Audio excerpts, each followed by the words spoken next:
yeah.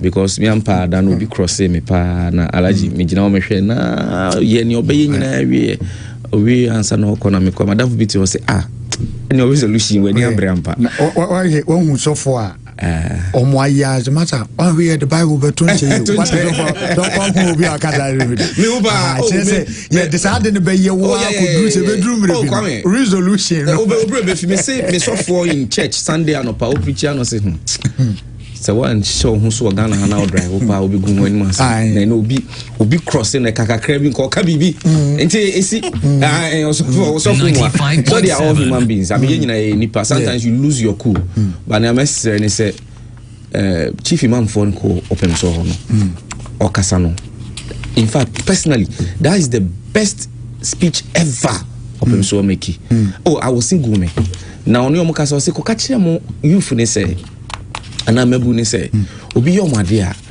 omo nkasa omo na 90 omo nkasa omo nwa no omo nko because fa hudie kwame enye easy omo mutie no if I always say if you have ever visited the prisons you know say freedom 95.7 it's not negotiable kwame on say my sister station but munuyanu in the media OBS project Oirepa program the OBS project na such a kwama here na a patron of it into this year menene ko prison service my ekushia prisoners kwame ukohu ema kama emrantie the ages between 16 to 30 years kwame and omoye dancing competition they were doing rap even band the talent in there Kwame, and the only apart from that day they will go back to orange dress 95 that day your mom Kwame be said dress ukone bi mo adrepe no Kwame we are not better than them and I always tell people that prison everybody is a candidate because you tell me the same to so uni dancing or baby asem no you very near the question and when I went there the regional commander was telling me say there are some people who are still on remand after 5 years, 6 years, 7 years. Meanwhile, the constitution says that remand should not be more than 14 days. Kwame, nti adumo. To the OTA 2026 obi wa dey mo ano wate. An me mo ano enya hwe. O meka say oh alaji hu nya den. Akwa ne ye no anti ma nya ne hwe. Na abusen de e wo mre o de o ye John enya hwe. Fa penifo bu baby say opete. I say I didn't know one referee me did not say that mammy do a bola so. Aden I was all in the kwasi aden. Epinche. Nti stay safe because they say you know once one kwame. Yeah. And from an bonny and from a bonny. What if 31st in come say? Emu dia na papa. Na come say we nyina if it is to come by and I come through now say your life senior ope. Ti radin kan ho kwame. Na o mayenti will be at 2026 ebe shake the foundation of this country. Dikwame many aje se mo shia mo pa alaji suma na fisha pa alaji mama ka bibi kitu abi na go bibi on Facebook and I like it na ma catch no so say Ashanti region ha ye koto aba no na alaji Shak Brobe anko ye communication director ne dia na je say me sure say MPP party no seriousness ne dia ekokra wo. Because this time around, we need people who can do the job. This time around, we need people who are up to task, Kwame. There is nobody in this Ashanti region who is fit for the job of Ashanti regional communication. Maybe I mean, I'm saying Conco National. But anyway, you start if baby and Sani Ako. I know, say, what choose Ashanti region because he knows it's the heartbeat of his party. You know. Yeah, they are supporting in our better energy, and I know say his party people will not disappoint him, and they know what he can do. Alaji, congratulations in advance. Well, that's it. Alaji Shak Brobe, a finance and management expert with over 20 years experience, or a lecturer. Board ahodo bebre o da so na no ameye me ne ma bi na me hu board we da so Islamic we no da so ni school Dwaben fiscal sorry fiscal on a day I vice president sitting vice president ako school mo school na abako sem nyina 80th anniversary what the then sitting vice president Dr. Mahmoud Bawumia echo school mo a history kesiye pa at that school mo alaji yebo abaso papa I wish you all the best. That's coming. I wish you all the best. Now end of year no niema ko saying holidays Kwame mechanism boko and in particular no on the 3rd I got married again. Hey. And you know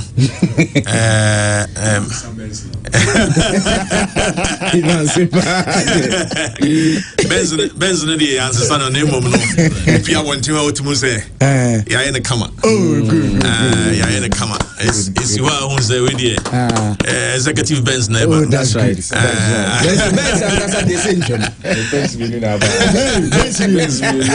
Oh kwame ba ku na ka hone de stop in you don't see X registration alaji uti ebe tuba and the best you na aba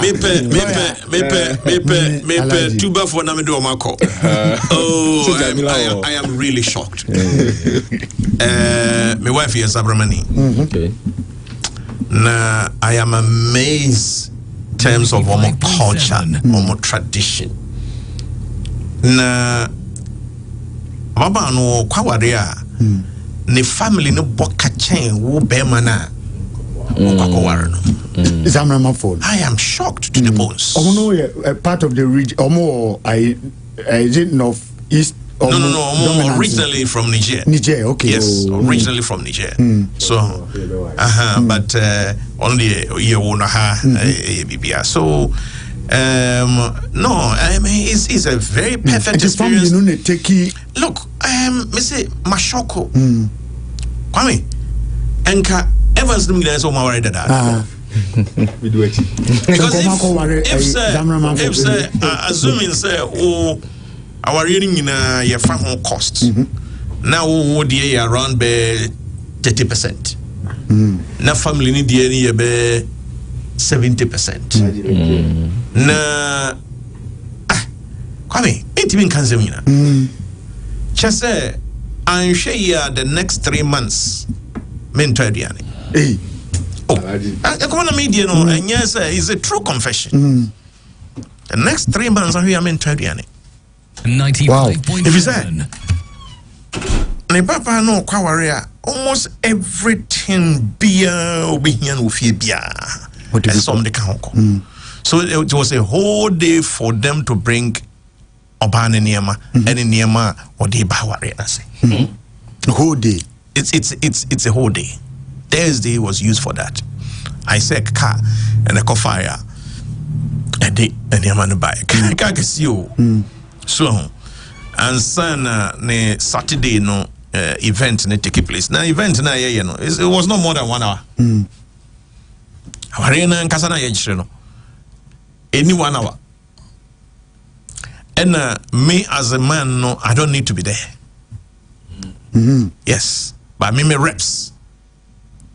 And so my brother Alejan Ponsan was there.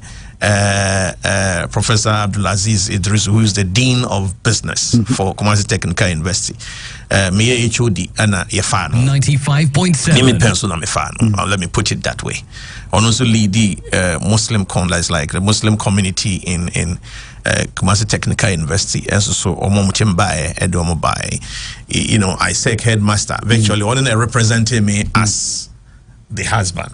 So whilst I was at home, so and then his school, because of the Ghana Muslim Mission Senior High School headmaster too, or you know, was also there, and just a couple of you know other friends. And Tina Mega say, she said, "Who said, so if you are not going to be there?" You know, so but issuing in a center more on Obano. And then Saturday evening now almost sign Edino in the evening. Then the next day, which is the Sunday, Fina family na Nkasanzo Soba. I'm a baby out. I was a baby sitting Zamri crowd, no one mammy as a producer. Or Chimino no crowd, in other words, you are not going to see the interference of your mother-in-law, at best, no Mubabesha, they go back. So, my cousin, my minister, and Medi. As an phobia, was been from but honestly speaking, I love it. I am really shocked. Really shocked. I hear the next 10 years cry. I hear you grow banner cry. Then to my cry, me discuss me turning. No, it's Sana minim bebre minim. Now I didn't know a lot of things about our culture and our tradition, the way our family ties in this. I think I am absolutely happy, you know, at the moment. Now, the EBS year 2026, you know, my chance here with that, let's just say, very positive. Somewhere may, regional elections, the energy different crown, face, and already, there are a lot of calls. There are a lot of calls. Many calls be brave, expressing support and willingness. Say agenda. It will come to pass. I think that in the region, media,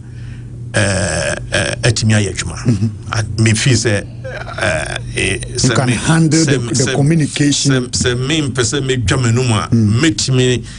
Because many media house be a fine. So, I mean, the two key ones in the region which belongs to Momo family, is Pure. And I've been on Pure from the inception. 5 years, getting to 6 years now. Angel, both Accra and Kumasi, stations. Omonimi Juma. Otek is the prime time normal Juma. Ash FM has been over 13 years. So Want to Meet TV when it's also started in almost so Kesben has always been a crowd here the NHS. A friend is saying, or Hinijan dear. Punch the Mino Hijan. I was virtually a permanent or friend is saying panelist. There are a lot of other stations I watch Ashanti region, but outside Kumasia, almost so afraid. So then across the region to Accra, Mood stations from Accra on matters of finance and economy and those things. So it's the only stations ningina ye fire. Feel say otunsa from say Mrami Ninkoma. Amudia hockey can different and so as I say ye bomodia potokasam ye leveraging on that relationship na yetimi the equip up momentum Emma New Patriotic Party our regions. That time be able to Ashanti a move with the Super Concord Speed Beer and just say MPP is heading towards victory. Now who say media for because money nipa ba kumienu miense bi or how and this animal and yet the best for us. Of course, ye team na nkasa so idea in capacity building yes ye be. Yes capacity building. Asam to ho as I key people be some betias here. No more so actually communicators. So the unco platforms of say asam say pa and I'll be examine where no be can be different me. Now I will pursue the other person and all of a sudden I'm wing and say more say capacity building for me is a very, very critical. 95.7. Now we a communication officer for the party. Now corner issue ne daho na unhuniti na unhunefra. If you say that is not the way to go, so we need to look at that. Center one tabe and tamu asisi ebomodian in tempana ebomodian CBCC. Now if you ever hear say you be build the team mom na yetimede team work no ayejuma. Okay, I'm sure said there has to be another angle as in terms of constituency based communication. If it's Obama sector, dynamics need different. 95.7. Jacobu, Eko Mansum Kwanta, Manso Dibia, and I'm fast manso generally so almost the dynamics near different because of Galam saying says some you know and your solution to their challenge should be different from solutions may we share institute kwamai be possible. We need to be able to say a constituency based challenges no now after all Mahmoud Bawumia so when what the constituency based budgeting framework never those budgeting frameworks must fit into omuankasa problems how omo kwan be so be you omo free sa how no and that is exactly where we must tailor kasa and man be suit to so that friends say constituency no mpesua so no kwakoto aba when me say abaya me kokotui me mpesua se ha se ba omia weni na eba me mpesua se ha because the elections no bia to aba ne man ho on to aba ne mo bi o to aba no to say aban ya me kokotui me to amasme se me to amobenti then me say oba when na ode ba na fe aye nyina so kese ya ma otimi akwakoto aba no enti na ebegina fie so na ya da mwase na afe asa asra mo se emre no konanim no a yeyi presidential candidates for normal elections na everyone na just adwumadi na shase ya besre mu nyina se mo yechidom good na yemra na yenemu nzuza meto adwuma no so na yenya adwuma all the best yedi nim de obetimi ayeda enti yede you don't need to convince us adwuma obetimi ayeda support to party well President John Dramani Mahama ne 1 year in office and run na 1 year pepe lawyer let me start influence na with the president would need another kawana cross examination I think I can make a fair analysis about Niawaye so far in 1 year. Now obi otie be en team ye and your politics. I want to be very candid. 95.7. President John Mahama, 1 year in office. He's still in his honeymoon season. Honeymoon season in nature say, Kwame. Why are they monitoring? I mean, it's not easy taking out from another government. So, why are they? But Kwame no Ukraine will say the 1 year of President John Mahama, in my opinion, it is full of optics than objects. Optics. Kwame Metromo. 1 year of President John Mahama, no. Kwame, make us say full of optics. Almost said that na say a strategize say ye be niema amanfo no be budget nko a. Ba nye niema in reality owo. Yes. Metrobi. Chimbi. Kwame, enti those around President Mahama headed the NDC party, no, they have been very smart as far as that aspect is concerned. Nagana for Nyamba so is answer me catch you say they are still in their honeymoon. Chese ebufua na ewo Ghana for mom de to abatia MPP no enkoy. Enti send this for ne President Mahama ayi bibia. Amanfo ni nhunu adeboni a omo ye no na emom omo hu ni say an say MPP cry ye west than that. Oh say MPP there omo opposition tin omo kasa. Kwame, President Mahama being a smart politician in this 1 year, I na dream say ade bia na Ghana for na ka say ebia MPP ye ya woman in ho no ono be opposite of it just to make the people happy. No mo ka say hey, I know better than MPP. Mema example. When we say along the line, me, that is Nana President Nana Akufo-Addo. Obia on a personal character. 95.7. We say Basena President ba na bodyguards no any president can say do a chikra no say we can him for sorry for the man. E be dan talk of the town. President Mahama intentionally I say so no do baby ahimfo wa almost sorry because so montana say na manfo na say hey any President Mahama de wa ahombrase o on te say Akufo-Addo up to sin na metro no ene ma manfo no de o mani behu a omo bebo age so no enu bi na metro no Kwame Zoti. Enti ono so nkonkoye the same thing now because I know na man for be fufu ye ne into obey opposite that na man for na boade so. But Kwame we enya policy. Saade we emphasize ka money pa botom. Ba ukwa bontin sisi a obi ka president Mahama 1 year obeka cho say he oba we say no ne enipa relate on enya policy. Don't get me twisted. Enya policy o we ye niam a opese o ye man nipa ne den e boje so. Edu ba bi na president ko ba bi a former president na akonya ka no ho. President Mahama ye na adwen say da bi mekọ abontin akonya bi adu am bi a me den metina so. Enti nipa nyina ye president we dey for mu wan say akonya on dey okoba bia on fa na akonya nko niam be ma nipa na boaje so na ne ho aye nipa na nika but na reality ankasa no ne ye so oye no onye bia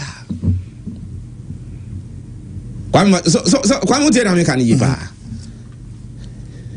MPP bekono the dollar was rising of course against factors na ye nyina ye nim. People disregarded it, but in this buy and also G2 say, oh, factors and so can ma economy in the bay thing. Kwame, until the NDC has made it a point to say, see, Kabia ye be injecting into the economy. Ama dollar na ye above for mama nipa na say, MPP time na dollar was NDC time dollar above for ye be optics. Na nipa na who say, NDC is far better than MPP. Because say dollar was 16-15 MPP time. And then ejina time etiba Niani pani nyina no mo hwe ane se eteba eno ano no odi nani hu ana ye ne den no oboje so but in reality no musa no se edie na ema omuma dollar ne den eteba. Kwame, I've always questioned the sustainability of keeping the dollar down. Yes, because of how we are doing it, and IMF gave a warning because ye pump ye inject sika into the economy to stabilize the dollar. Okay, I say maybe I can say Bank of Ghana discussion almost say when tesa Bank of Ghana came out and said, so yes, you're pushing about $10 million into the economy. Gold board is practically financing the economy. Bank of Ghana, yes. And your first time. It's who now to one who no. Now, one said dollar ni gusu jina form. Hey, you be the bronye. Fuel prices were being dropped. Me boy. Optics. Because of the dollar no form exactly. But Kwame, niami busa man for the say. Because I optics obi ti baby on tia say say busa won say adan na dollar ni wo for mo be si nei na still prices of goods and services was true. Busa won say adan na dollar ni wo for mo be si ne na still utilities are being increased. Busa won say adan na dollar ni wo for mo be si ne na still taxes bi no ye introducing kakra ba obe hunu optics na say etu wo dia wani hunu niam obebo ajeso nkwa but reality object niam na ho anyhow. Kwame, the main campaign of the NDC niam me bana mu discuss bi 24-hour economy enko konketenkete wa hunu bi 1 year ni se enko konketenkete ena president be launch o Jubilee Park launch ena 24-hour economy so launch no July. 1 year of his assessment, we should be talking about implementation of policies.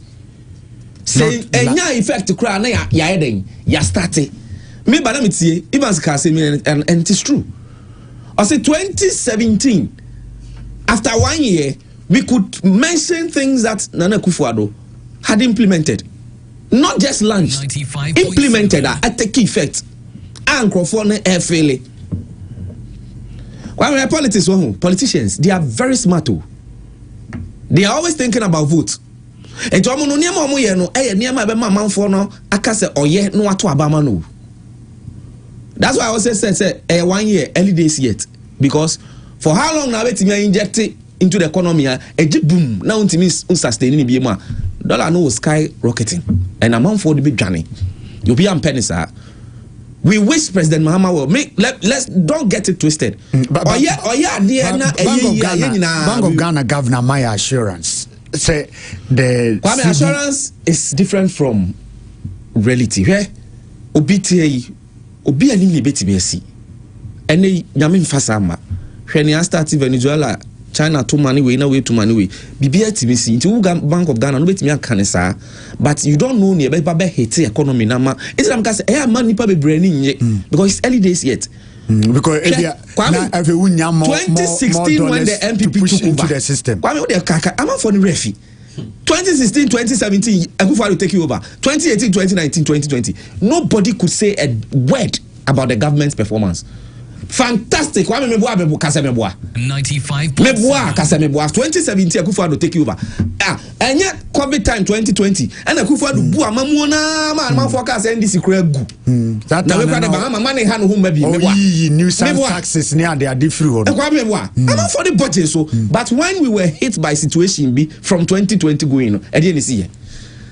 We should say we should be hit by any situation because okonfo boni on sick room on eboa otimubi. However, so be strategically say made that manfo no amoma boaje me so mreko answer we say ball asuja eni na dum ba na se ne de da na from afam na gi woma kwame ujum dia na enye but I think say Dr. Kisela to force maybe once was soon be free there too MPP form of course and I make catch up say it is only a politician who is not smart who repeats the mistakes of his predecessor but a politician now is smarter now predecessor near who quite the same thing and to be say him sorry or sitting and say na man for na budget so any papa but reality they say those are not things that the citizens are looking for. Kwame, those are not things that the people voted for. They voted for employment, they voted for reduction in utility, they voted for decrease in prices of goods and services, they voted for decrease in school fees, they voted for good projects. Kwame, project bani no kroma. So would you say dollar abafem, inflation abafem, lending rate ekofem no enye no na Ghana for hwehwe free president ekofem with effect ekofem na effect ni hono ma kwa me omo hwehwe no but omo hunu ni sesia because it is still 1 year after anger omo de to abati MPP no enti amanfo no still no MPP hu ye omo hiu enti no nia NDC ne President Mahama aye no people don't really critically look at it because onya kapa aka say position ni obwa no kan nyina eye ne ya MPP NDC abantia onwene hu nkwa kire musa no say ni ma ye ekoso yi afi ba ko nie 3 shifts wan hwan me hu say amanfo onya adwuma turu ito 24 hour economy na fa he me hu say Women Development Bank no ya de aba o afa he me hunu hwe Kwame say anhwe ni ya by the time we realize say optics ni e more no na ne ma jegu but me penisa I wish him well me wish him well papa because Ghana metias here Kwame dollar what 10 point something many ati because me kwako yi me car metua less many nye but say metua less for now na ade aye na ebe ma da chi bi no ye ho akire ye more Kwame I have to ask the questions but just what you say sure I have to ask the question gold board oba one focus gold board buy na abe solve a lot of problems ebe solve because the money is there but have you asked yourself beyond the solution does it create another problem?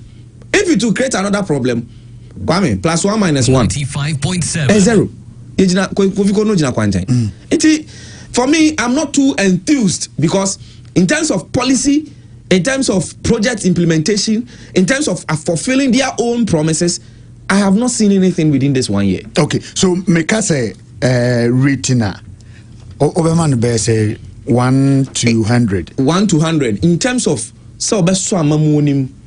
there was peace in this country. Even 1 year, in terms of security, there is a problem. Insecurity in this country. Kwame, nipa di atutrust them to in this era. Oh, in terms of say you stabilize chrono, dollar stabilize irrespective of the reasons. Now Obibeka said 1 year is too early. It's early days yet, no. I think so I'll give him 50%. 50. Yes, 50. Okay, at least he's still on the same. Baby, I'll bet no. We're maintaining the camera. Emma, I'll give him 50%. Okay. Yes. May I say, lawyer Godlover J. Tim Crying. Alaji. President Mahama, 1 year in office. Oh, Nana Medase. Eba economy no. Enshasi mfro. Na more temporary platform bina Mokreti na.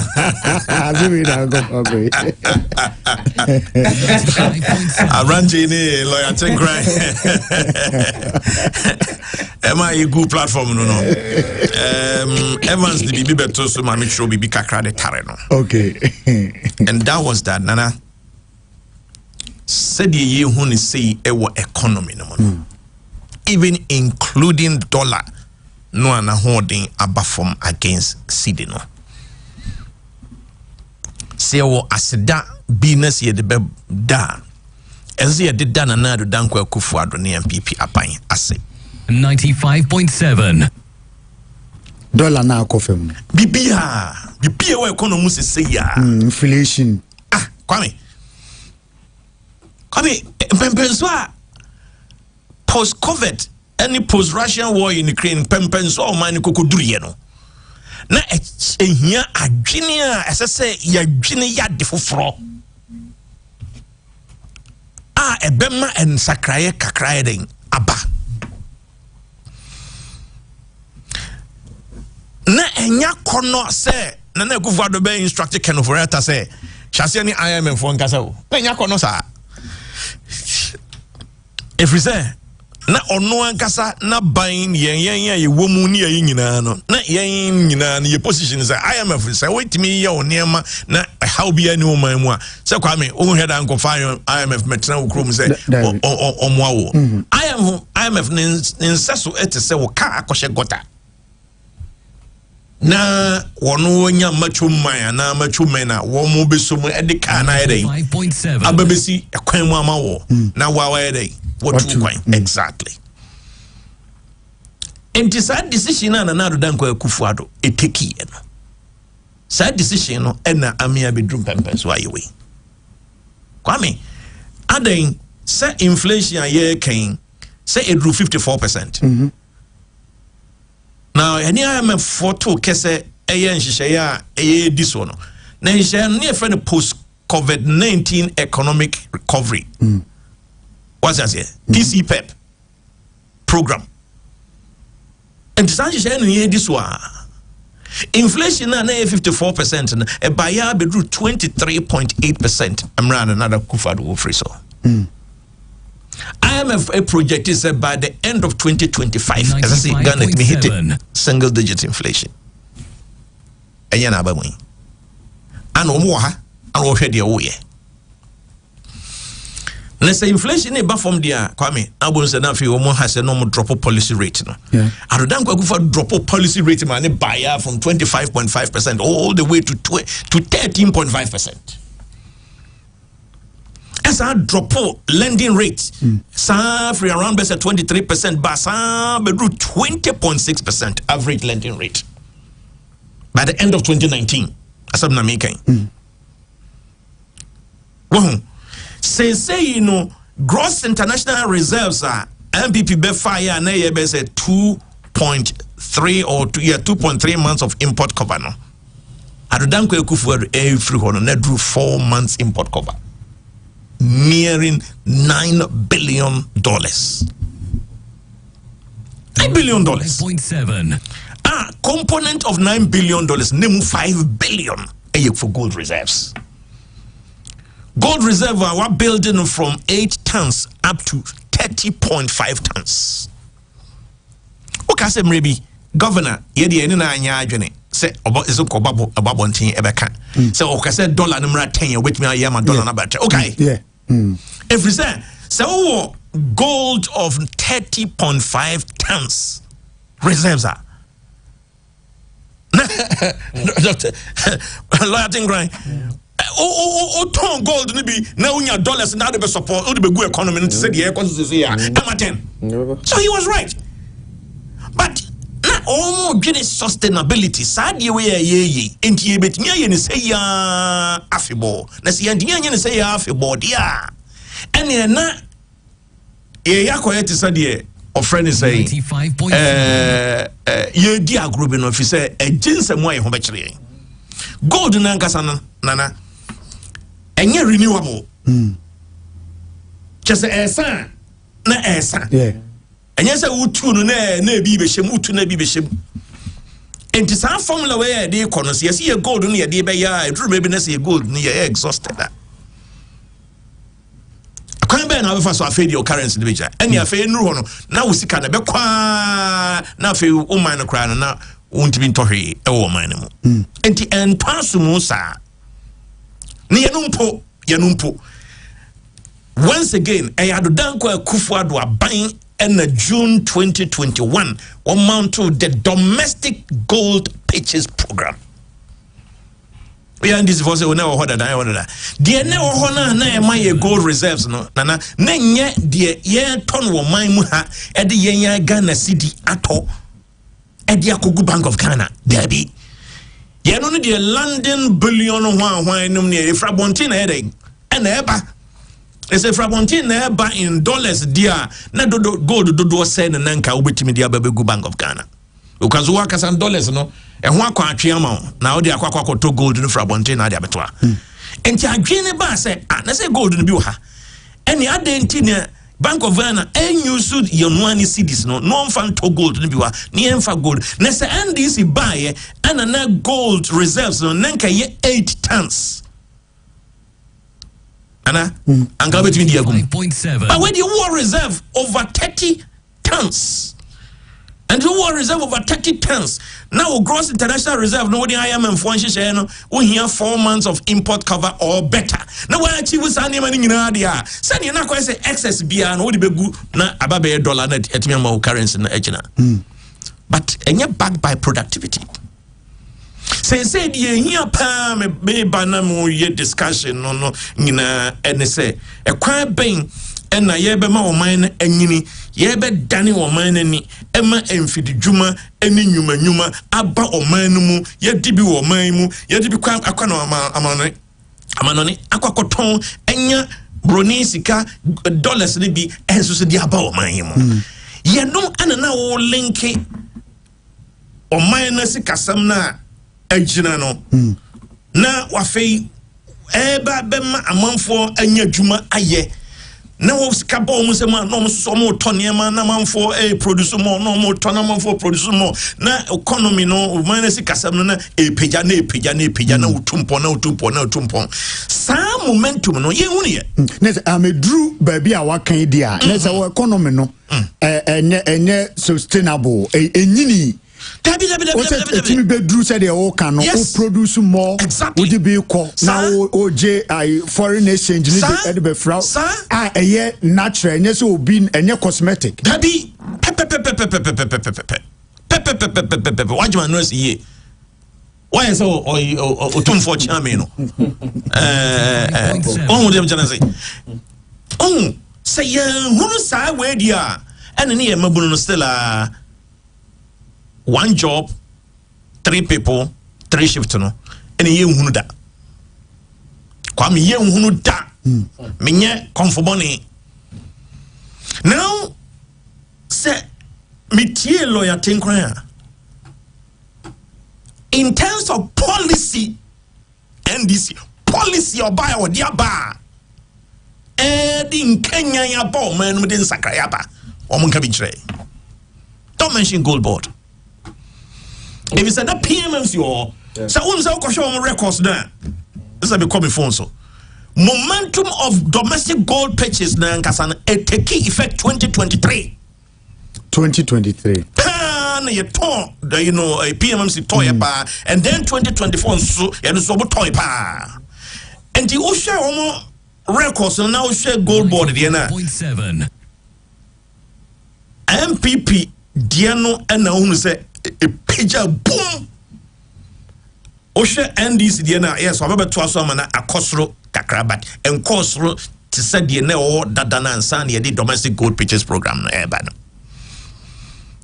What I say? Na sa and she say we say nessa sa she say we nesenka onwinimwa. Adentina 2014 a year Mahama no what so you call IMF by 2015 na Ghana currency na be the weakest currency in the whole world by 2014. So now on discover domestic gold purchase program.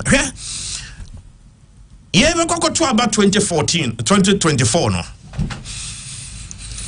Dr. Modiba we a media encounter. Legend Mungina Kobe. With all due respect to legend in Crawford, me reti Frema question as number 1. The top best question for the day. If you Frema home, one more colleague Frema. Frema Adunyame. Yes. City. Question obusa and say, Your Excellency, Samre baby a yechine, e die nanka mu hunu ya. Tieni yo, e die be pa nanka mu hunu ya. Anka mu ye ne ntem Frema lande. Video no ho. Frema no ensi Mahmoud Bawumia say Gold Pitches program. Frema no ensi yo. Was a Gold Pitches program. And what to aso keka say pampanzona ye duru ye no say ye no ama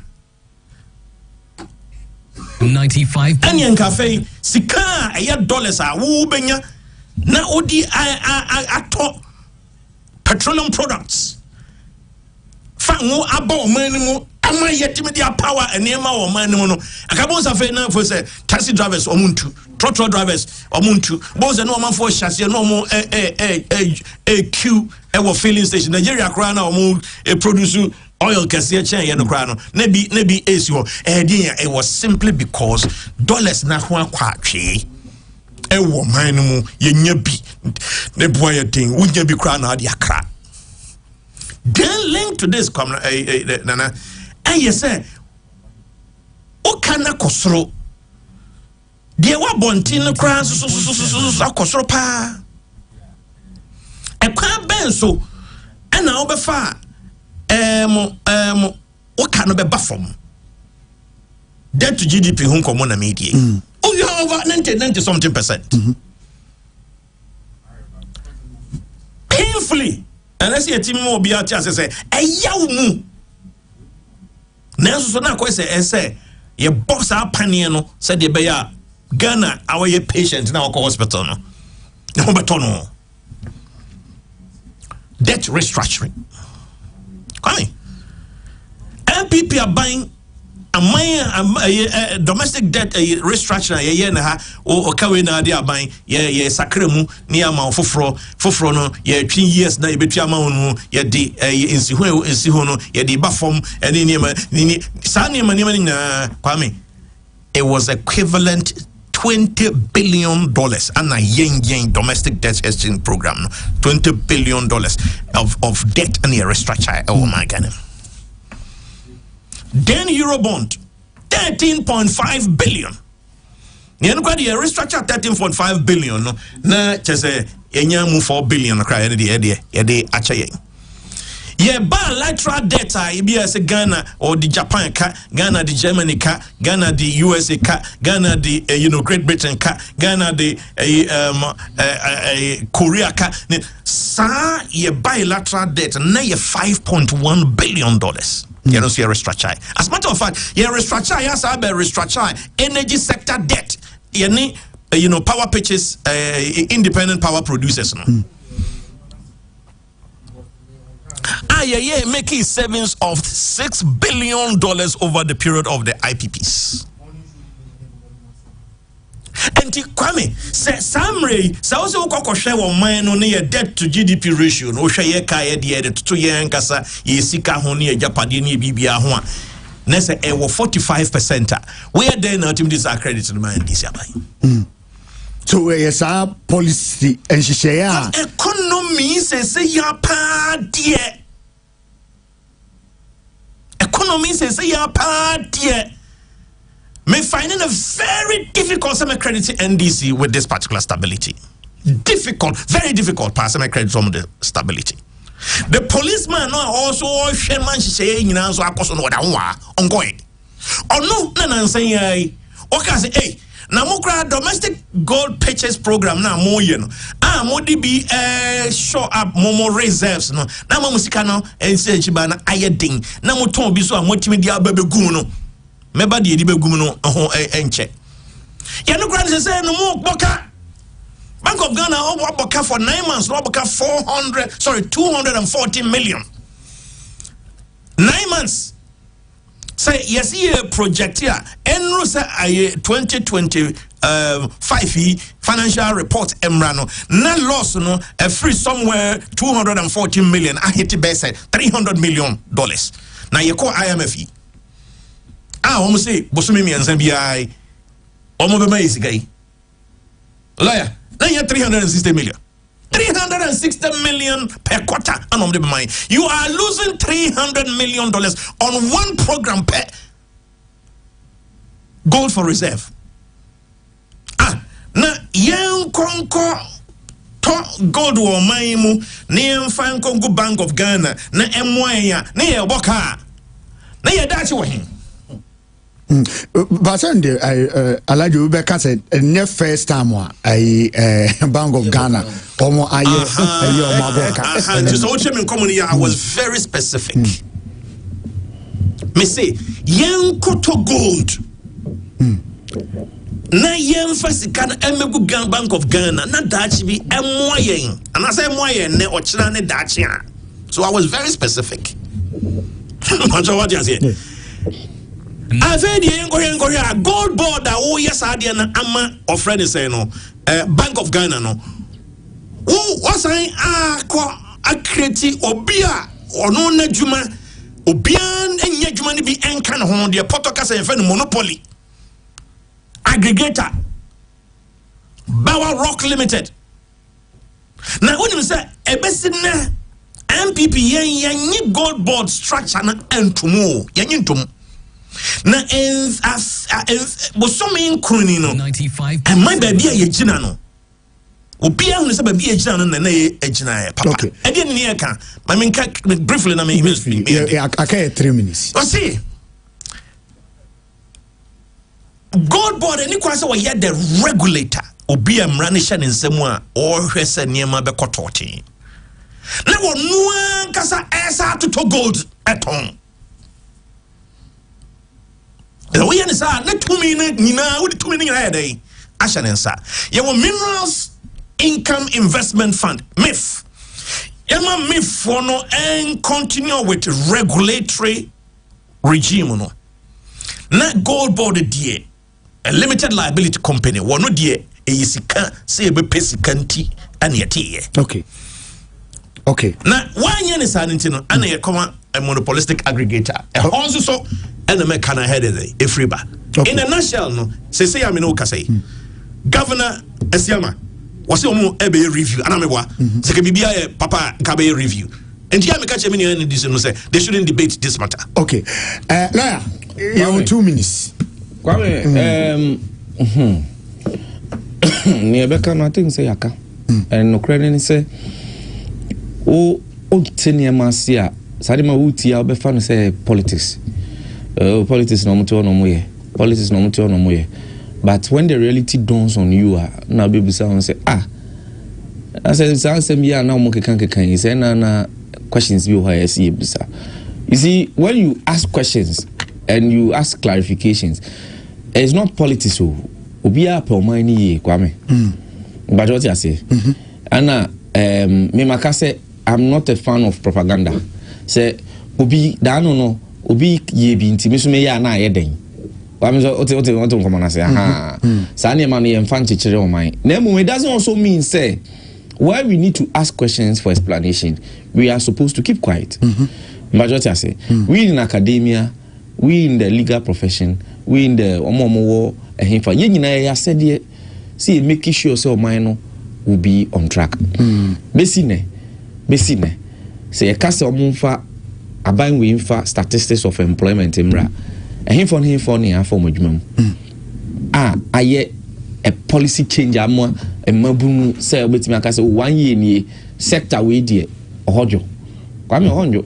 Okay. Now the danger is that Kwame professional bodies now to say health sector teachers one na yes or put government on this to no. Kwame the politics you rahu amount for him by. Okay. Say presidency in Nasifua almost standing on those professional bodies, you know, it's on political lines. It is dangerous. Kwame, Yanshanianka once a year. Medasa Mino, Yen boy, it's me. Medase. Alaji Shak, Che Brubi, Watenenka, or aspire as the communication officer at the Ama New Patriotic Party or Ashanti region. And I think so lawyer Godlove Ajitem Crying, a private legal practitioner, and I think so Osanso a lecturer at Presbyterian University. Yedamwase say and mobile. Asidan Koma Evans or say Bunsu. And I feel so Adjoa Esiama aka Adjoa Bruni and Gregory Manu DJ website Yunus Muhammad Pastor Nick the Peaceman Edamwase Papa and thank you for the